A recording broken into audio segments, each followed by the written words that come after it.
আসসালামু আলাইকুম। কি অবস্থা, সবার কেমন আছেন? আজকে যে ভিডিওটা নিয়ে আমি বানাতে চলেছি সেটা হচ্ছে সন্তানের সম্পত্তিতে মাতার অংশ কতটুকু থাকে।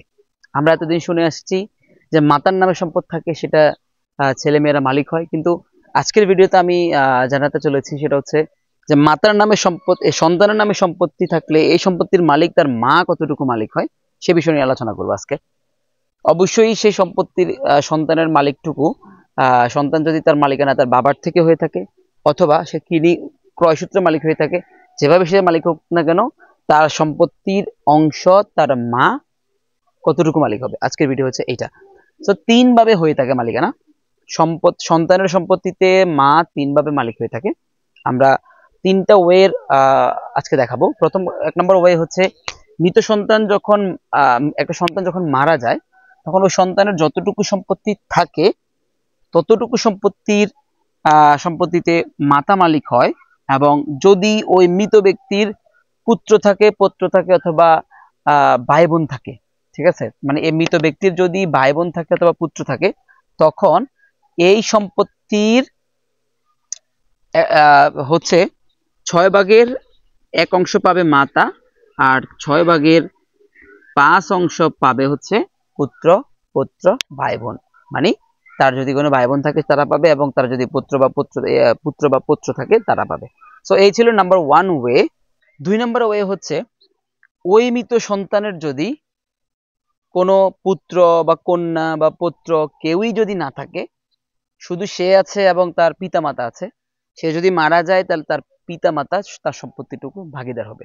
এখন প্রশ্ন হচ্ছে তাহলে পিতা কতটুকু পাবে আর মাতা কতটুকু পাবে। আমরা যেহেতু মাতার হিসাব করতে আসছি, তাহলে মাতা পাবে হচ্ছে 3/1 অংশ, আর পিতা পাবে হচ্ছে 3/2 অংশ, যেটা আমরা পিতার মালিকানার সময়ও কিন্তু এই জিনিসটা দেখিয়েছি।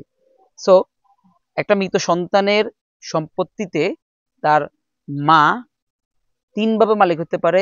এটা তার দ্বিতীয় ওয়ে। যখন মৃত সন্তানের বা মৃত ব্যক্তির যখন কোনো ছেলে মেয়ে বা হচ্ছে তার নাতি নাতনি অথবা তার কোনো ভাই বোন না থাকবে, তখন শুধুমাত্র তার মাতা এবং পিতা তার সম্পত্তির মালিক হবে।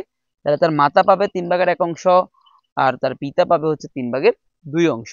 3 নম্বর ওয়ে হচ্ছে কোনো মৃত সন্তানের যদি সে মৃতকালে যদি তার স্ত্রী অথবা তার স্বামী জীবিত থাকে, মানে যে সন্তানটা মারা যাচ্ছে সেটা যদি ছেলে হয় তাহলে তার ওয়াইফ, আর সে যদি মেয়ে হয় তাহলে তার স্বামী যদি জীবিত থাকে, জীবিত থাকার অবস্থায়, তাহলে তার স্ত্রী অথবা স্বামীর অংশ বাদ দেওয়ার পর অবশিষ্ট সম্পত্তি তার পিতা এবং মাতা পাবে। কিভাবে এই হিসাবটা তাহলে কেমন হবে?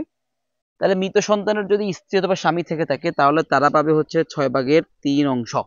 মানে মোট সম্পত্তির 6 ভাগ করবেন, 6 ভাগ করে 3 অংশ দিবেন হচ্ছে স্বামী থাকলে স্বামীকে, আর মৃত ব্যক্তির স্ত্রী থাকলে স্ত্রীকে।